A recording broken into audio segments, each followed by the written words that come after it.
Video bagian yang ke-10 sekarang langsung dibuka dengan sebuah narasi singkat dari sudut pandang Cray Andre. Atau gampangnya, Cray melakukan monolog di dalam hatinya dengan cara berkata seperti ini kepada kita. Hunter level 8 itu kayak pahlawan. Mereka semua memiliki kekuatan untuk dapat mengalahkan monster kuat yang bisa menghancurkan kota. Lalu, mereka pun juga bisa menaklukkan gudang harta karun yang sama sekali belum pernah dimasuki.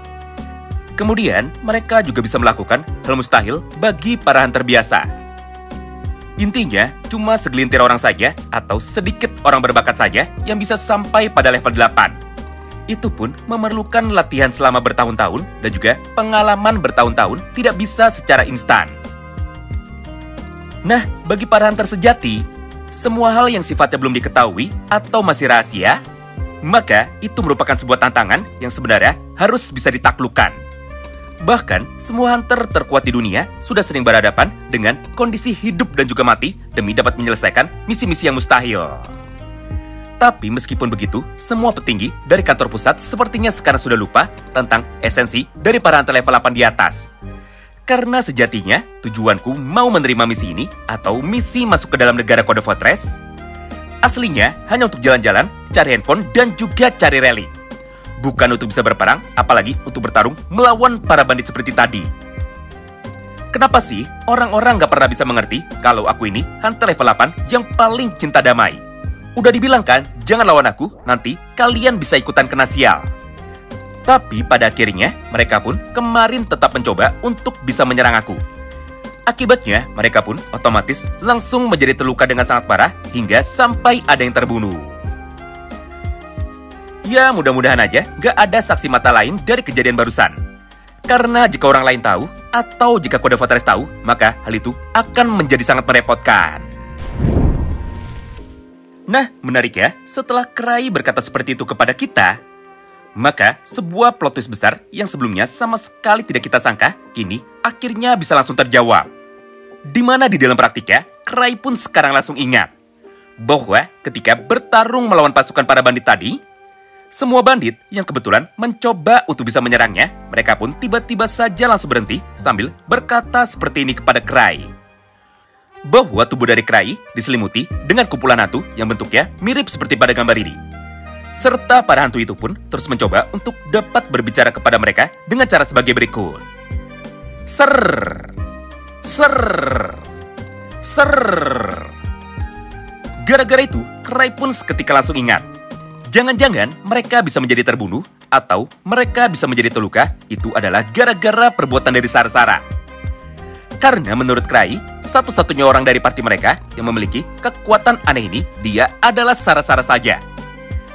Jadi bisa saja, tepat sebelum mereka bertiga kemarin berpisah, maka Sarah pun sudah memberikan sesuatu kepada Cray untuk bisa melindunginya. Jika benar begitu, maka menurutnya itu adalah sebuah hal yang bagus. Tapi tetap saja, Cray merasa kasihan kepada para lawannya. Karena kenyataannya, mereka semua sekarang tidak tahu bahwa Cray, Sara-Sara, dan juga Kaiser sebenarnya adalah hunter level 8 yang sedang menyamar menjadi para kriminal. Jadi, kalau mereka semua mencari gara-gara lagi dengan party dari Cray, maka bisa saja mereka pun akan mengalami nasib bersama seperti kelompok dari para bandit yang kemarin mencoba untuk bisa menyerang Cray. Nah, sampai di sini, mari kita stop dulu ceritanya. Karena nanti akan ada sebuah plot twist lagi pada ending cerita ini. Jadi, ingat kata-kata ini. Sampai di sini, kondisi dari Cray masih sadar. Dan juga, kondisi dari Cray sekarang sudah sampai di sebuah kafe untuk dapat bisa memesan makanan. Lalu, karena Cray sekarang merasa sangat bosan, maka Cray pun langsung menjadi titik. Ceritanya putus atau ceritanya dipotong. Namun, ingat bagian ini akan nyambung dengan akhir video cerita kita. Singkat cerita, setelah Cray tadi sudah sampai di dalam sebuah kafe untuk bisa menunggu teman-temannya pulang, maka tiba-tiba saja, tepat dari arah luar kafe tersebut, sekarang langsung terdengar suara ledakan yang sangat besar hingga menyebar ke dalam seluruh kota ini. Gara-gara itu, Cray pun sekarang langsung menjadi sangat penasaran. Kira-kira masalah apa lagi yang sekarang akan datang kepadanya? Berdasarkan hal tersebut, maka Cray pun kini seketika langsung keluar untuk dapat mengecek keadaan. Karena mau bagaimanapun, Cray adalah hunter level 8. Jadi, mana mungkin dia bisa diam saja jika ada masalah yang mendekat. Sesampainya di luar, Kray pun malah menjadi semakin terkejut. Mengingat kenyataannya, sebuah bangunan besar dengan bentuk mirip seperti kastil yang kebetulan ada di pusat kota, kini otomatis langsung menjadi hancur.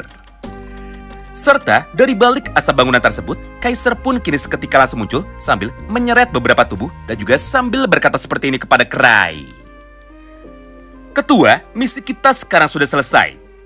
Karena informan yang memberikan misi kepada kita atau anggota kerajaan Kode Fortress sekarang semuanya sudah berhasil aku selamatkan. Melihat semua hal itu di depan matanya, Kray pun awalnya sama sekali tidak percaya. Karena menurutnya ini terlalu cepat, bahkan jauh lebih cepat daripada perkiraannya. Gara-gara itulah, Kray pun kini seketika langsung bertanya kepada Kaisar. Yaitu, kira-kira gimana cara Kaisar bisa menyelamatkan mereka. Karena jika misi ini bisa diselesaikan terlalu cepat, maka kedatangan dari Kray sekarang menjadi tidak ada gunanya. Padahal untuk sekarang, Kray belum sempat untuk bisa mencari handphone.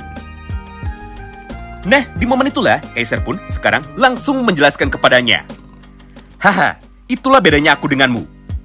Jika dirimu bertarung dengan menggunakan strategi licikmu yang disebut dengan tahu senterik, maka aku pun bertarung dengan menggunakan kecepatan cahayaku. Awalnya, aku pura-pura menjadi teman mereka. Lalu ketika mereka sudah mulai lengah, maka aku pun langsung menghajar semua keluarga bangsawan Kode. Kemudian, setelah keluarga bangsawan Kode semuanya sudah berhasil aku kalahkan, maka aku pun segera membebaskan semua keluarga kerajaan dari negara Kode Fortress. Tidak hanya itu, karena untuk sekarang, aku pun berhasil mendapatkan banyak sekali relik langka dari negara ini. Jadi sebagai gantinya, karena dirimu tidak bisa beraksi, maka aku akan serahkan semua relik ini kepadamu sebagai bentuk hadiah dari aku. Nah, menarik ya, setelah menyaksikan kebrutalan tersebut dari sudut pandang Kaisar, maka dari arah yang berlawanan, Sarah pun kini seketika langsung muncul juga sambil berkata seperti ini kepada Kray. Ketua, semua yang aku lawan tadi sekarang juga sudah berhasil aku kalahkan. Tidak kusangka mereka ini hanyalah kumpulan para sampah saja. Katanya, kota ini adalah kota terkuat yang sama sekali tidak bisa ditembus. Tapi kenyataannya, hanya dengan satu kali serangan, semua orang justru malah menjadi mati. Dengan begitu, maka sudah jelas ini adalah kemenangan mutlak bagi kita. Jadi, mari kita pulang untuk dapat bisa melaporkan semua keberhasilan dari misi kita. Di momen itulah, Kray pun sekarang hanya bengong atau hanya melongo. Serta sambil menoleh menuju ke arah Sarah, Kray pun langsung berkata kepada kita. Begitu aku menoleh, ternyata ada Sarah di sana. Di bawah kakinya, genangan merah seperti darah sekarang mulai menyebar. Lalu di sekelilingnya, sisa tubuh manusia sekarang mulai mengambang akibat mereka sudah berhasil dibunuh. Ditambah, Sarah pun nampak sedang menendang sesuatu yang bentuknya mirip seperti bola. Tapi ketika aku mencoba untuk bisa memperhatikannya, ternyata yang dimainkan oleh Sarah itu adalah tengkorak dari manusia. Tidak hanya itu, karena setelah melihat semua kehebatan dari teman-temannya, maka Kray pun kembali melanjutkan semua perkataannya lagi. Serius deh, para hunter level 8 seperti kalian mirip seperti legenda dari para pahlawan. Misi ini yang tadinya bikin aku stres, sekarang malah bisa kelar dalam sekejap. Terlebih lagi, mereka pun tidak hanya bisa mengalahkan para musuh saja, tapi mereka pun malah memberikan aku banyak sekali relik yang sekarang dapat aku gunakan. Kalau gini sih, aku nggak bisa protes sama mereka. Karena sejatinya, mereka telah melakukan tugas ini dengan baik, walaupun semuanya terlalu berlebihan. Namun sebelum mereka bertiga pergi, Kray yang sangat penasaran dengan detail kekuatan dari Sarah Chromis, akhirnya dia pun langsung bertanya seperti ini kepadanya. Sarah, aku bisa mengerti tentang kekuatan dari Kaisar. Tapi masalahnya, aku tidak paham seperti apakah kekuatanmu yang sebenarnya. Kenapa kau bisa melakukan banyak sekali hal aneh, padahal tubuhmu hanya diam saja? Intinya, Kray bertanya kepadanya, apa itu Sarah-Sarah? Dan kenapa nama kekuatanmu disebut dengan Sarah-Sarah mirip seperti namamu? Mendengar pertanyaan itu dari Kray, Sarah pun kini langsung menjawab. Gimana ya jawabnya? Sarah-Sarah itu adalah kekuatan yang sulit untuk dapat dijelaskan dengan kata-kata. Tapi, dengan kekuatan ini, aku bisa melakukan berbagai macam hal sesuai dengan imajinasiku. Pertama, aku bisa mengalahkan para musuh dalam sekejap jika aku benar-benar serius.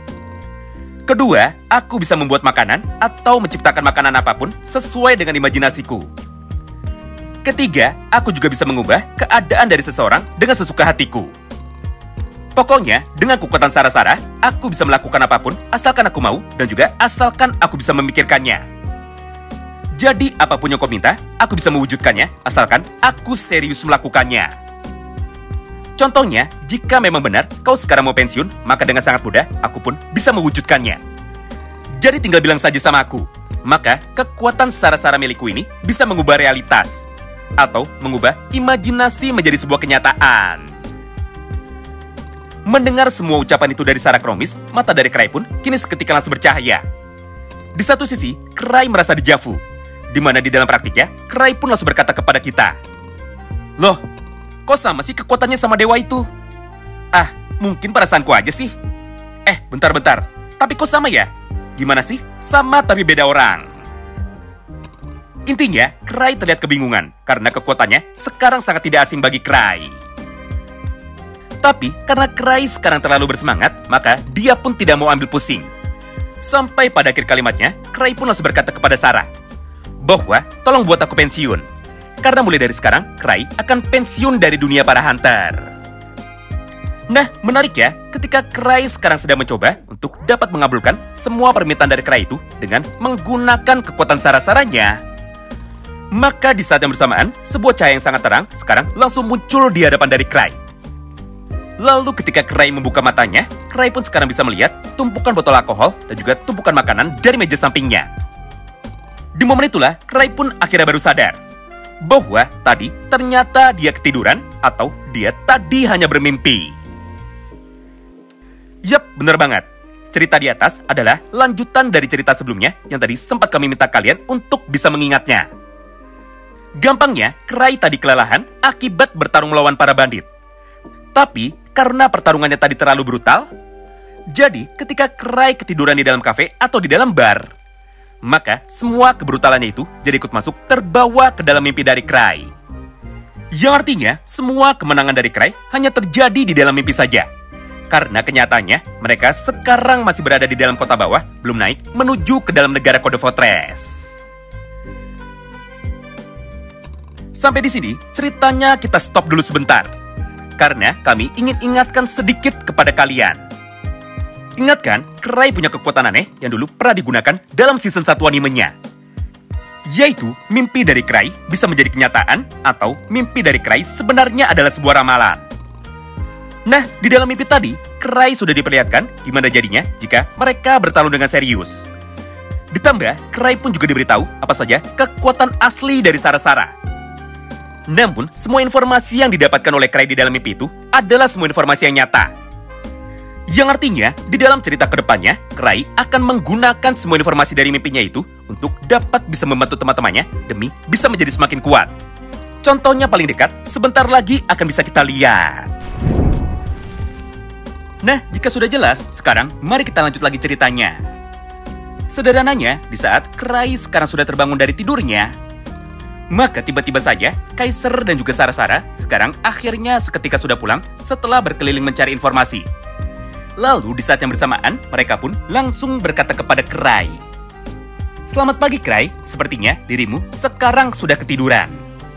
Ngomong-ngomong, kami punya informasi untukmu." Yang pertama, ternyata benar.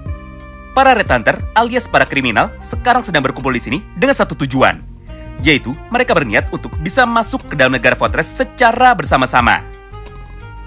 Yang kedua, para bangsawan dari Code Fortress sekarang sedang mengumpulkan para Red Hunter untuk direkrut menjadi pasukan baru mereka. Karena pada dasarnya, mereka sudah berniat untuk dapat bisa melakukan perang dengan semua negara di dunia dalam waktu dekat ini. Kemudian setelah Kaiser berkata seperti itu, maka sekarang giliran dari Sarah Kromis yang akhirnya langsung menambahkan, "Benar, informasi itu sama seperti yang aku dapatkan. Tapi, aku memiliki beberapa informasi tambahan yang diantaranya adalah sebagai berikut. Pertama, orang yang sudah masuk ke dalam Code Fortress sekarang sama sekali tidak ada yang pernah bisa kembali. Jadi, gara-gara itulah kita pun sekarang tidak bisa bertanya kepada mereka tentang struktur organisasi dari pemerintahan Code Fortress, serta siapa sajakah lawan yang saat ini harus kita hadapi. Dan yang keduanya, selama ratusan tahun, tidak pernah ada satupun warga negara dari Code Fortress yang diperbolehkan untuk dapat keluar dari dalam negara mereka, apalagi sampai turun ke bawah. Jadi dengan keadaan seperti itu, maka informasi tentang mereka lagi-lagi sekarang menjadi sangat terbatas. Nah, sebenarnya masih banyak lagi informasi mengenai kode Fortress yang sekarang disampaikan oleh Sarah Kromis. Tapi pembahasan itu akan kita lanjutkan pada video yang berikutnya. Mengingat untuk saat ini, mari kita langsung loncat saja menuju ke dalam dialog penutup dari episode yang ke-10 ini.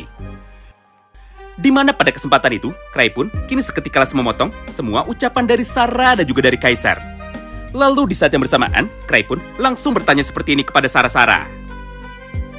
Sarah, sebelum mendengar penjelasanmu lebih lanjut, maka aku punya satu pertanyaan kepadamu.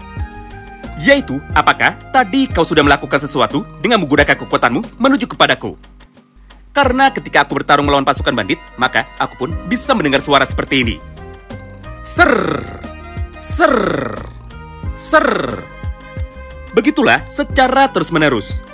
Sampai pada akhirnya, semua pasukan bandit itu bisa dikalahkan dengan sangat mudah, bahkan ada yang sampai mati.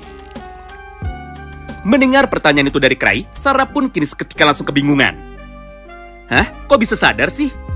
Seumur hidupku, baru ada satu orang saja yang mampu menyadari semua kekuatanku itu. Padahal selama ini, aku selalu menggunakan semua kekuatanku secara otomatis tanpa diberikan perintah. Serta pasukan Sarah-Sarahku atau pasukan hantuku akan bergerak untuk dapat melindungi semua orang yang saat itu ingin aku lindungi. Tapi jika kau bisa menyadarinya, atau jika kau bisa menyadari kekuatanku itu, maka tidak heran jika semua orang sekarang menganggap bahwa kau ini lebih kuat daripada aku, walaupun dirimu kelihatan biasa-biasa aja.